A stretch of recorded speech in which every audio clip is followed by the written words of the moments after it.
ఏపీలో ఘనంగా జరిగిన ఉగాది వేడుకలు, విశాఖలో వడగళ్ల వాన బీభత్సం. ఇలాంటి టాప్ 10 ఏపీ వార్తలను ఇప్పుడు చూద్దాం.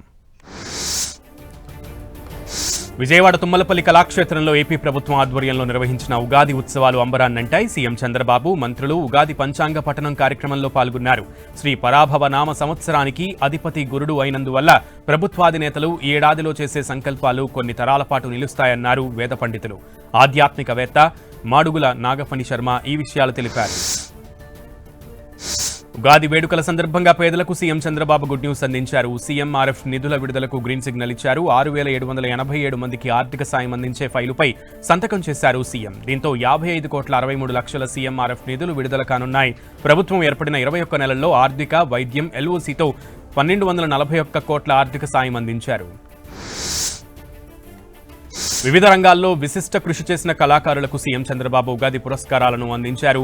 సాహిత్యం, సంగీతం, కళారంగాల్లో ఉగాది కళారత్న పురస్కారాలు అందజేశారు సీఎం. తమ రంగాల్లో నిష్ణాతులైన కళాకారులకు హంస జ్ఞాపికలతో సత్కరించి ఉగాది శుభాకాంక్షలు తెలిపారు.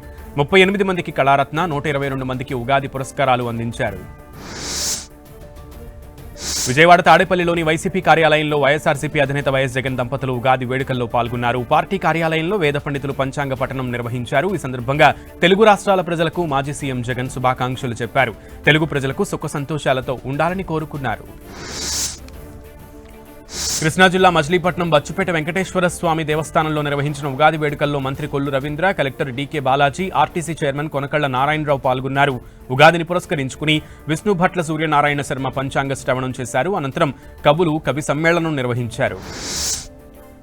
ఉగాది వేడుకలు విజయనగరంలో ఘనంగా జరిగాయి. స్థానిక రాజమన్నారు వేణుగోపాలస్వామి ఆలయంలో రాష్ట్ర ప్రభుత్వం తరపున జిల్లా యంత్రాంగం ఏర్పాటు చేసిన ఈ వేడుకలకు ముఖ్య అతిథిగా మంత్రి కొండపల్లి శ్రీనివాస్, ఎంపీ కలిశెట్టి అప్పలనాయుడు పాల్గొన్నారు. కొత్త ఏడాదిలో రాష్ట్రం ప్రతి రంగంలో అభివృద్ధి సాధించాలని స్వామివారిని కోరుకున్నట్లు తెలిపారు.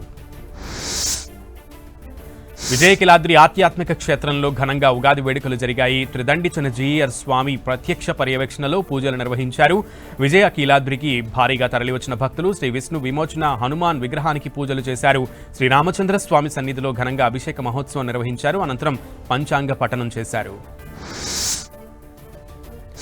జంట హత్యల కేసులో గురజాల కోర్టు నుంచి బెయిలు రావడంతో మాజీ ఎమ్మెల్యే పిన్నెల్లి రామకృష్ణారెడ్డి నెల్లూరు జైలు నుంచి విడుదలయ్యారు. టీడీపీ నేతల హత్య కేసులతో తమకు సంబంధం లేదని, ఆధిపత్య పోరులో హత్య జరిగిందని జిల్లా ఎస్పీ చెప్పినట్లుగా తెలిపారు.